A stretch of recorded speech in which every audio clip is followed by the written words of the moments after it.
Welcome to Millersville University's Office of Learning Services presentation on scientific thinking.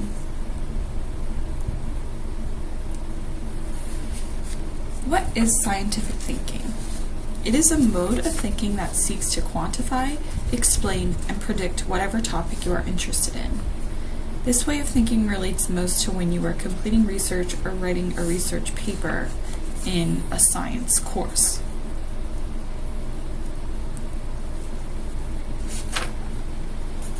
Scientific thinking utilizes observations, experiments, measurement, physical laws, and hypothesis testing to come up with conclusions on a topic.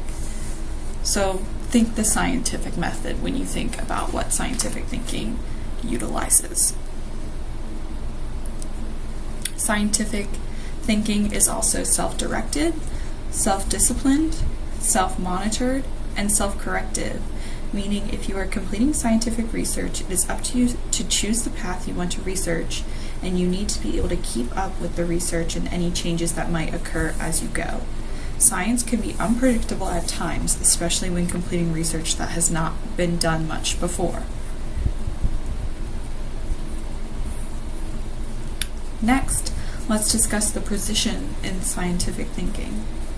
Scientific thinking examines cause and effect. It is important to note that there are 4 types of causes that naturally occur. First are sufficient causes, which are all that is needed to cause an event. Next is necessary causes, which must be present for an event to occur, but not be solely responsible for the event. Sufficient and necessary causes can be combined into one.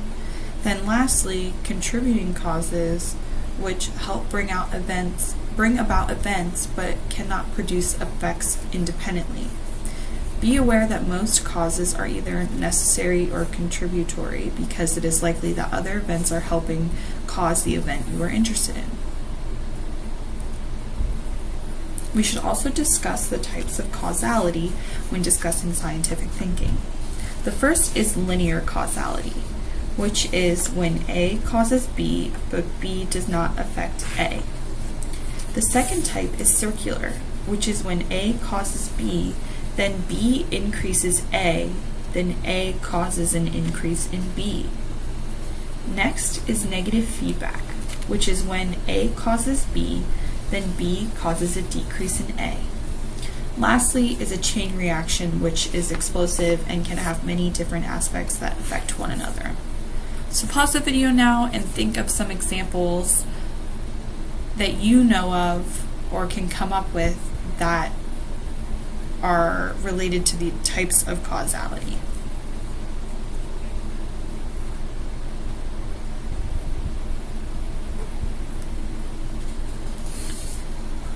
There are 2 types of scientific systems to also keep in mind in scientific thinking. First is the established system. This system requires evidence and reasoning within established scientific systems. It produces verifiable answers and scientific knowledge. The second is conflicting systems, which requires evidence and reasoning within conflicting scientific theories or systems. The answers cannot yet be verified, and the system produces reasoned scientific judgment, not thought.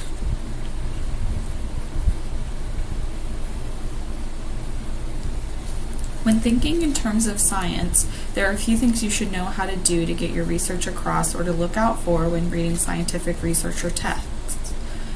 We refer to these as scientific reasoning abilities. First, there is the scientific affective dimensions. These are independent thoughts and judgments and includes reciprocity. And reciprocity is when you make mutually beneficial exchanges with other people or things for similar ideas. Then there is scientific macro abilities, which is when you are clarifying scientific issues, claims, and ideas, and you evaluate authorities and other arguments to help you further your research and your explanation, and you avoid oversimplification. This is basically when you are diving down deep into a topic to get the fullest picture and are not leaving anything out. Lastly are scientific micro-abilities, and these distinguish facts from principles, values, and ideas. They also supply evidence for a conclusion and recognize implications and consequences. Finally, they help to refine generalization. So basically, making a summary that includes details based on things that you have found, but they're not as much detail as a macro ability.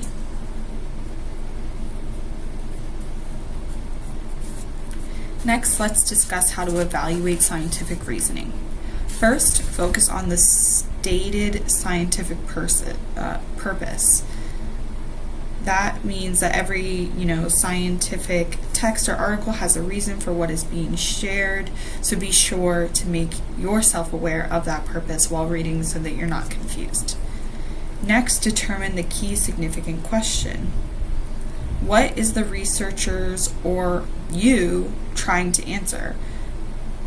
This will help drive your reading and really help you focus in on the research at hand. Then focus on important scientific information.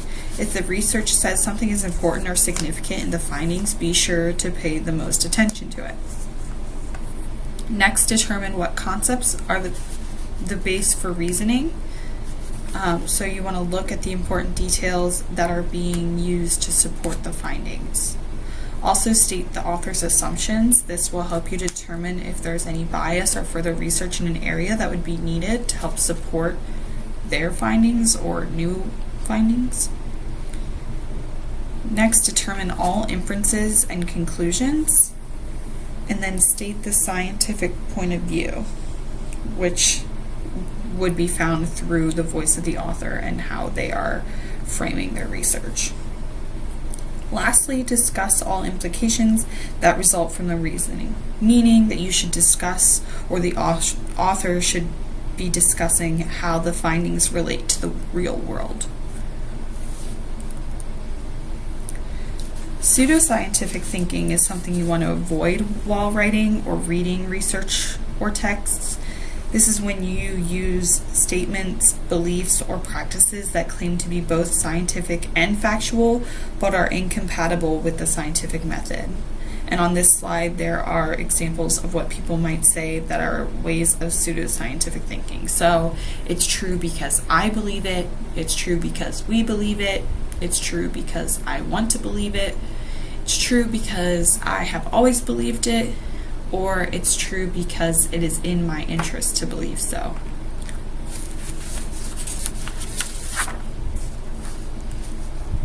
Finally, we are briefly going to discuss the critical approach to scientific thinking. Your biggest obstacle with scientific thinking that you will face are preconceptions. Scientific thinking and research set out to seek falsifications in studies. So if you already believe something will happen because of a preconception and you research and form your study to fulfill that way of thinking, you are likely going to confirm your bias, and your findings will then be biased. In class, you should start applying experiments in lab with information obtained from reading assignments. So always be sure to read your text because it could give you helpful information on how to lead your research in lab. Next, question information presented to you and determine if further experience may produce different results. As discussed earlier, there is hardly ever one direct cause for something, so make sure you are doing your own research that could further the information on that topic. Replicated studies that produce similar results mean that the results are more likely to happen over time and across different samples. Lastly, do not simply accept the scientific method of research. You should learn all ways to collect data and apply them to various subjects. So in review, the key concepts for scientific thinking and analyzing are purpose, question, information, inferences, concepts, assumption, implication, and point of view. So thank you so much for listening to our presentation on scientific thinking. Please be sure to check out our other presentations that are provided by the Office of Learning Services, and feel free to contact our office with any additional questions that you may have.